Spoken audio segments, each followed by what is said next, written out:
আজ আমি একদম কম মশলা দিয়ে নিরামিষ কুমড়ো শাকের একটা রেসিপি তৈরি করব, যা খেতে হবে খুবই সুস্বাদু। আর যেহেতু আমি এই রেসিপিটি কম মশলা দিয়ে করছি, তাই স্বাস্থ্যের পক্ষেও খুবই উপকারী। আশা রাখি রেসিপিটি খুবই ভালো লাগবে। ভালো লাগলে লাইক ও শেয়ার করে দেবেন। চলুন শুরু করি। নমস্কার বন্ধুরা, আমি মৌসুমি উইথ মৌসুমি চ্যানেলে সবাইকে স্বাগত। প্রথমে আমি একটা ভাজা মশলা তৈরি করে নেব। তার জন্য একটা তেজপাতা, হাফ চামচ গোটা জিরে আর হাফ চামচ মৌরি, এগুলোকে শুকনো কড়াইয়ের মধ্যে ভেজে নেব। এটা আমি বেশি লাল করে ভাজবো না, হালকা রং ধরলেই এটাকে আমি শিলের মধ্যে গুঁড়ো করে নেব।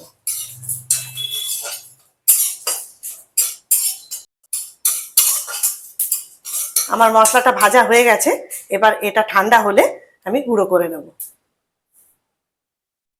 আজকে আমি যে কুমড়ো শাকের রেসিপি তৈরি করছি, তার জন্য কুমড়ো শাক নিয়েছি। কুমড়ো শাকটাকে ভালো করে কেটে ধুয়ে রেখেছি। এখানে ডাঁটাগুলোকেও ভালো করে ধুয়ে আলাদা করে রেখেছি, আমার রেসিপিটা করতে সুবিধা হবে বলে। এখানে আমি 3টে ছোট সাইজের আলু ভালো করে ছুলে এরম ডুমো ডুমো করে কেটে নিয়েছি।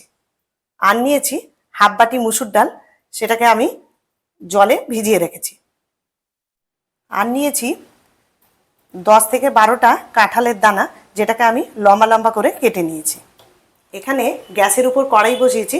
কড়াইয়ের মধ্যে আমি এখানে কিছুটা জল দিলাম। এরপর এর মধ্যে কেটে রাখা আলুগুলোকে দিয়ে দেব। সমস্ত আলুগুলোকে দিয়ে দিলাম। এবার এখানে যে কাঁঠালের দানাগুলো কেটে রেখেছি, সেই কাঁঠালের দানাগুলোকে দিয়ে দেব। আর দিয়ে দেবো এখানে যে মুসুর ডালটাকে ভিজিয়ে রেখেছি, এটাকে তো ভালো করে ধুয়ে নিয়েছি। ধুয়ে এবারে এই মুসুর ডালটাকে এর উপরে দিয়ে দেবো।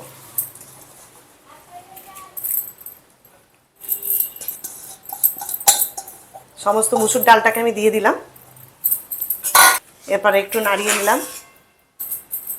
এরপর এর মধ্যে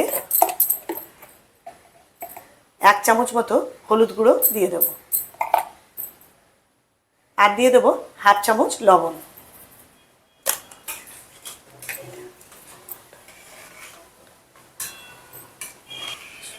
এগুলোকে নাড়িয়ে নিলাম। এরপর আলু, কাঁঠাল দানা আর মুসুর ডালটা যাতে ভালোভাবে সেদ্ধ হয়ে যায়, তার জন্য কিছুক্ষণের জন্য এটাকে চাপা দিয়ে দেবো। এখানে আমার ভাজা মশলাটা ঠান্ডা হয়ে গেছে। এই মশলা গুঁড়ো করতে সুবিধা হবে বলে তার জন্য তেজপাতাটাকে একটু ছিঁড়ে নিয়েছি। এবার শিলের মধ্যে গুঁড়ো করে নেব। এই কুমড়ো শাকটাকে কাটার আগে আমি একবার ধুয়ে নিয়েছি, আবার কাটার পর এটাকে আরেকবার ভালো করে ধুয়ে নেব। ধুয়ে ভালো করে কচলে কচলে ধুলে এই শাকের যে খসখসে ভাবটা থাকে সেটা চলে যাবে, আর খেতেও ভালো লাগবে।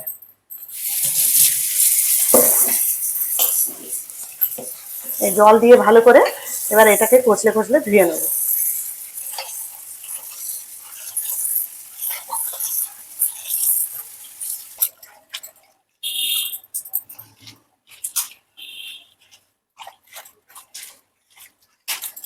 এই শাকটাকে ভালো করে কচলে কচলে ধুয়ে নিয়েছি। এবার শাকটাকে একটা ঝাঁঝরির মধ্যে রেখে দেবো।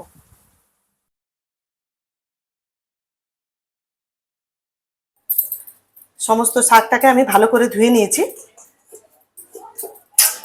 এবার এটা একটু জল ঝরানোর জন্য আমি এখানে রেখে দিলাম। 10 মিনিট মতো এটা ঢাকা দিয়ে রেখেছিলাম।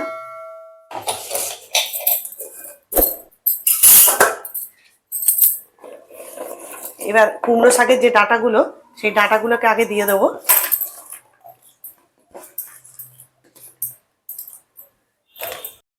আমার এখানে আলু আর কাঁঠাল বিচি সেদ্ধ হয়ে গেছে। এরপর এর উপরে আমি সমস্ত ডাঁটাগুলোকে দিয়ে দিলাম। আর দিয়ে দিলাম কেটে রাখা শাকটা।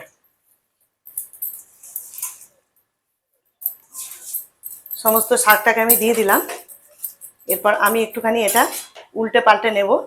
নিয়ে এটাকে আরও কিছুক্ষণের জন্য চাপা দিয়ে রাখবো, শাকটা নরম হয়ে যাবে।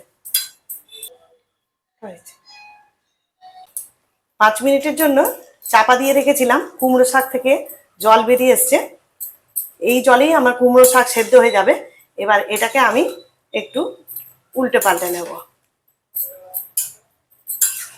সমস্ত সবজিটাকে এরকম ভাবে একটু নাড়িয়ে নিতে হবে,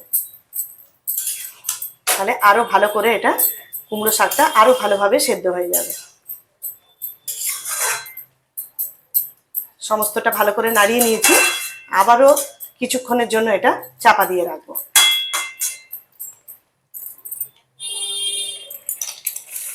সমস্ত সবজি আমার ভালো মতো সেদ্ধ হয়ে গেছে, এবার এটাকে আমি অন্য পাত্রে ঢেলে নেব।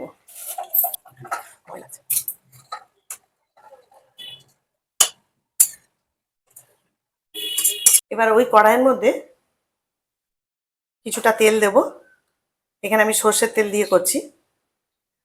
তেল গরম হয়ে গেছে, এবার এখানে হাফ চামচ মতো 5 ফোড়ন দেব, আর দেব একটা শুকনো লঙ্কা। ফোড়নটাকে সামান্য একটু নাড়িয়ে নেব।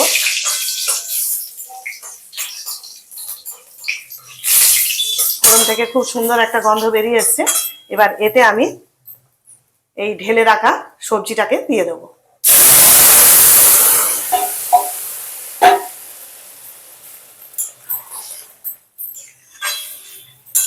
আবারও ভালো করে এটাকে নাড়াবো, আর কিছুক্ষণ ফুটিয়ে নেব, জলটা একটুখানি টেনে যাবে, আর এটা একটু মাখা মাখাই হবে। এবার কিছুক্ষণ এটা আমি গ্যাসের উপরে রেখে দেবো। প্রথমে আমি একটু লবণ দিয়েছিলাম, তো লবণটা তো কম হয়েছে, তাই এখানে স্বাদের জন্য আরো কিছুটা লবণ দিয়ে দিলাম।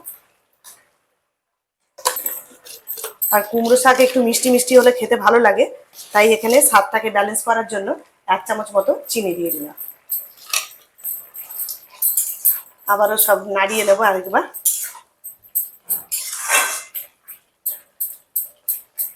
আর জলটা কিছুটা টেনে এলে তবে এটাকে আমি গ্যাসের ফ্লেমটাকে অফ করে দেবো। ঝোলটা ফুটতে ফুটতেই এখানে আমি 3টে চেরা কাঁচা লঙ্কা দিয়ে দেবো।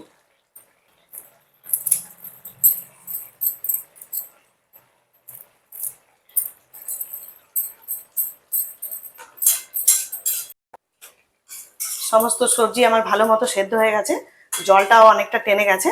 এবার এতে ভেজে রাখা মশলাটা দিয়ে দেবো। ভেজে রাখা মশলাটা সমস্ত সবজির সঙ্গে ভালো করে মিশিয়ে নেব। এবার কুমড়ো শাকের রেসিপিটা আমার সম্পূর্ণভাবে হয়ে গেছে, এবার এটা অন্য পাত্রে নামিয়ে রাখবো। খুবই কম মশলা দিয়ে তৈরি করে ফেললাম নিরামিষ মুসুর ডাল, কাঁঠালের দানা ও আলু দিয়ে কুমড়ো শাকের রেসিপি। এইভাবে একবার করে দেখবেন, খুবই ভালো লাগবে। দুপুরে ভাতের সঙ্গে এই রেসিপিটি খেতে অপূর্ব লাগে। যদি ভালো লাগে অবশ্যই কমেন্টস করে জানাবেন।